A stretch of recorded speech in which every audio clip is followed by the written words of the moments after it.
Hello everyone. Good evening सभी को। जय हिंद। टुडे इज 4 जून 2026। तो आज एक आर्टिकल पब्लिश हुआ था द हिंदू में, that is preserving the records, the right to be forgotten must be set against public interest. अब बेसिकली ये जो आर्टिकल है वो रिलेटेड है, अभी एक रिसेंट जजमेंट आई थी दिल्ली हाई कोर्ट के जज से, ठीक है, उसके ऊपर है। तो हम स्टार्ट करते हैं पढ़ना। ओके। तो इसमें क्या कहता है? On the one hand constitutional law holds up a principle of open justice. अब देखो क्या होता है, हमारा जो कॉन्स्टिट्यूशन है वो क्या करता है, ओपन जस्टिस के ऊपर होता है। ओपन जस्टिस मतलब जो भी हमारी कोर्ट की प्रोसीडिंग्स है और जो उसका वर्डिक्ट है, जितनी भी चीजें आती है वो पब्लिक डोमेन में क्या होता है, ओपन होता है, कोई भी उसे पढ़ सकता है।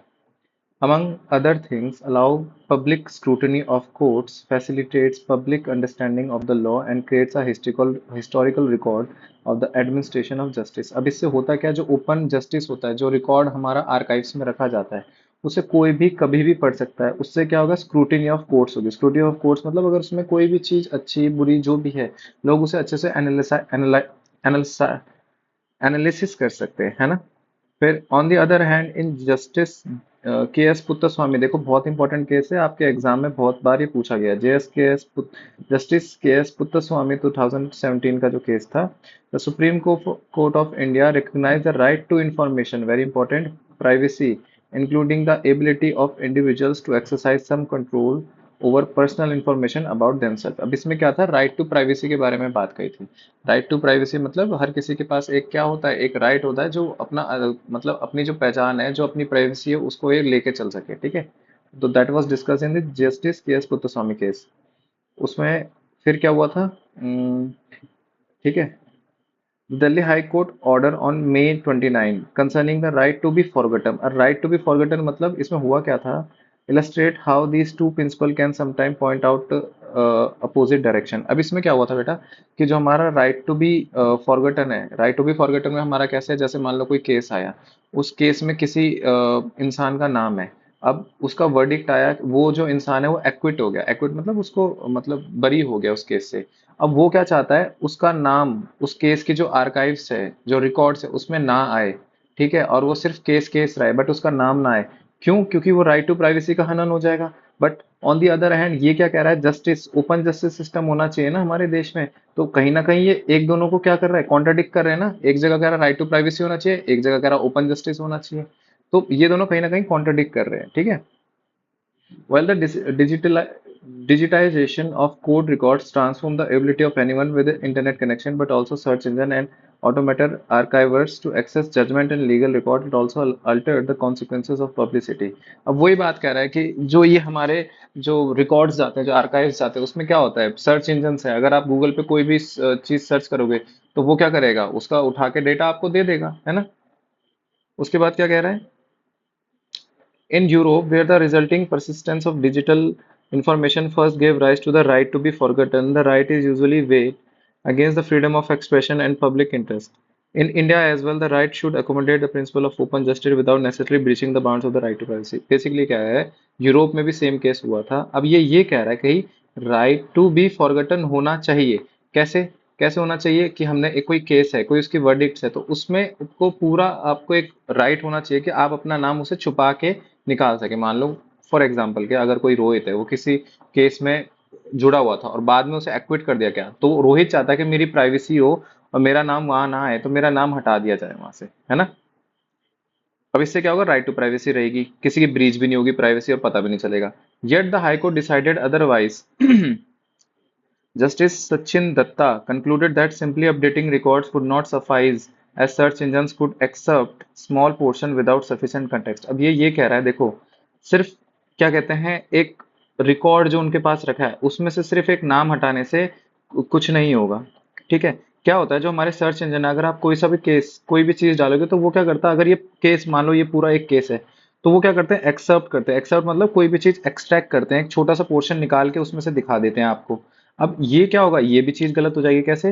That open justice does not demand the ability to discover particular details of the case using the accused person's name, and that updating the official version won't necessarily update records that have been copied to the other website। अब ये करता क्या है, इससे क्या होता है वो प्रॉपर जो इंफॉर्मेशन है, जो पूरा रिलेटेड टू केस है, ये दिखाएगा नहीं, सिर्फ इतना सा पार्ट दिखाएगा। अब इससे पता कैसे चलेगा कि असल में उस केस में हुआ क्या था?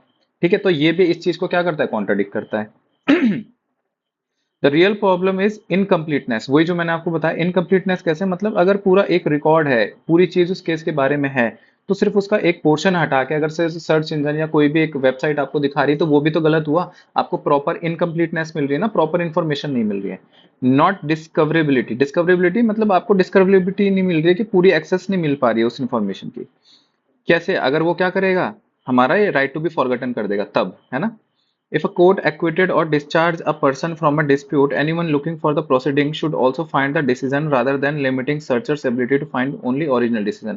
अब देखो होता क्या है, बोल ये रहा है, अगर कोई किसी का नाम किसी केस में था, उसका जो ओरिजिनल डिसीजन आता है, अगर कोई उसे सर्च करता है, तो ऐसा नहीं होना चाहिए कि सिर्फ वो उसका क्या कहते हैं, एक डिसीजन दिखाए, उसका जो ओरिजिनल डिसीजन वर्डिक्ट आया और पहले उससे रिलेटेड जो भी चीजें थे, सारी चीजें एक्सेसिबल हो किसी भी इंसान के लिए, ठीक है, ताकि वो उसे पढ़ सके और समझ सके। ठीक है। This is crucial if open justice is understood to require the records to be practical accessible rather than merely exist somewhere. Court records are official acts of the state and their obfusc- obfuscation in any manner.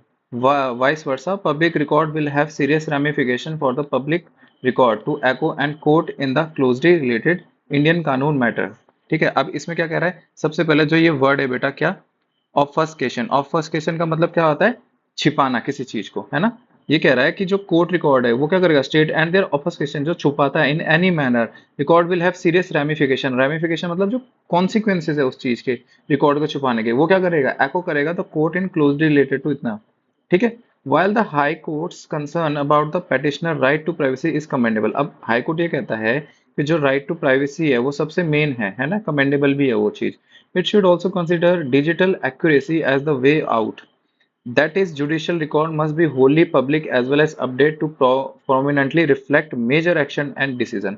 ये कह रहा है कि जब हमारा कोई court का order या कोई भी वर्डिक या कोई भी जजमेंट है, वो आता है, उसे डे टू डे क्या कर देना चाहिए, अपडेट कर देना चाहिए, ताकि वो पब्लिक डोमेन में हमेशा अपडेटेड फॉर्म में पहुंचे। ये ना हो कि मान लो कोई कोर्ट में पहले प्रोसीडिंग में कोई चीज से सिर्फ वो एक व्यूवर के पास जा रहा है, उसके पास पूरा का पूरा अपडेट वर्जन पहुंचना चाहिए, ताकि उसे पता चल सके कि केस से रिलेटेड चीजें हो क्या रही हैं, है ना। That is judicial record must be Holi, हाँ ये तो हमने पढ़ लिया, ठीक है। Rather than preserve the acquisition alone and the judiciary must impose condition on any platform. अब वही बात करा है, कोई भी प्लेटफॉर्म है जहाँ पे ये अवेलेबल होता है डेटा, उसके ऊपर क्या क्या, क्या लगानी चाहिए इन्हें, पूरी तरीके से एक मतलब ऑब्लिगेशन लगाना चाहिए कि वो इस चीज को फॉलो करें। इंक्लूडिंग कोर्ट रजिस्ट्रीज, जो रजिस्ट्रीज होती हैं, इंडेक्सेस, जो इंडेक्सेस बनते हैं लीगल इंफॉर्मेशन के, refresh their database on a regular basis. वही जो मैंने आपको बताया, उसे अपडेट करते रहें ताकि प्रॉपर अपडेट इंफॉर्मेशन आगे पहुंचे। And endeavour to display the result of any user query with proper context. अगर कोई यूजर है, कोई व्यूवर है, उसे किसी चीज से, केस से रिलेटेड कोई भी चीज जाननी है, तो उसको अपडेट वर्जन मिले उस चीज का। Doing so would protect both fundamental rights. ये क्या करेगा, एक तो फंडामेंटल राइट को भी प्रोटेक्ट करेगा जो केएस पुत्तस्वामी में था, right to privacy, and address the problems of root cause. जो रूट कॉज है जिससे दिक्कत हो सकती है, प्रॉपर इंफॉर्मेशन नहीं पहुंच के, इनकम्प्लीटनेस पहुंच के, उसको भी हटाया जा सकता है। तो this was all about this article, है ना। The right to be forgotten must be set against public interest. ये अगेंस्ट नहीं होना चाहिए पब्लिक इंटरेस्ट के, ठीक है। अब कुछ यहाँ पे बेटा सिनोनिम्स, कुछ वर्ड्स हैं जो इंपॉर्टेंट है आपके एग्जाम रिलेटेड। जैसे स्क्रूटिनी, मैंने आपको बताया, स्क्रूटिनी का मतलब क्या होता है, किसी चीज की जांच पड़ताल, एनालिसिस करना, है ना, एनालाइज करना, रिव्यू करना। फैसिलिटेट मतलब आपको पता ही है, किसी चीज को क्या करना, प्रमोट करना, है ना। डिजिटाइजेशन आपको पता ही है। परसिस्टेंस, परसिस्टेंस क्या होता है, हमारी जो निरंतरता होती है ना। एकोमोडेट करना, एकोमोडेट मतलब कहीं पे जाके क्या करना, मतलब रहने का बात होती है, एकोमोडेशन होता है ना। ब्रीचिंग, ब्रीचिंग मतलब किसी चीज का वायोलेशन होना, है ना। कंक्लूडेड आपको पता है। एक्सेप्ट, एक्सेप्ट मैंने आपको बताया था बेटा, किसी चीज का जो एक्सर्ट होता है या एग्जाम्पल होता है, कोई एक पोर्शन हम पार्ट निकालते हैं ना।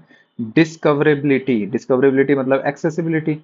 एक्विटेड, एक्विटेड मैंने आपको बता दिया था, किसी चीज में बरी करना, है ना। एक्सोनरेटेड अच्छा वर्ड है, आपके एग्जाम में आ रखा है। इसका अपोजिट क्या होता है, कन्विक्टेड, हमने पिछली वाली वीडियो में देखा था। Ramification I have already told you, that is consequences. Repercussion is also very good word. फिर obfuscation, obfuscation is also very good, it is already asked in your exam, है ना। दैट इज कन्फ्यूजिंग, एम्बिगिटी और concealment, किसी चीज तथ्यों को छुपाना, ऑफस्केशन। Commendable, commendable जैसे हम किसी को प्रेज करते हैं ना, लॉडेबल और एडमायरेबल। प्रोमिनेंटली, प्रोमिनेंटली मतलब जो बहुत प्रमुख है, एविडेंट है। और लास्ट है एंडेवर करना, एंडेवर मतलब प्रयास, प्रयत्न। ठीक है, परस्यूट किसी चीज को ना। ठीक है। एक लास्ट आपसे क्वेश्चन मैं पूछूंगा, that is related to your polity question, है ना। The landmark KS Puttaswamy versus union of India 2017 judgement of supreme court of India is associated with which of the following? Right to education, right to privacy, right to information या right to property? इसका answer आप मुझे please comment box पे जरूर कीजिएगा। ठीक है। Till then हम कल मिलते हैं। Thank you very much, good night and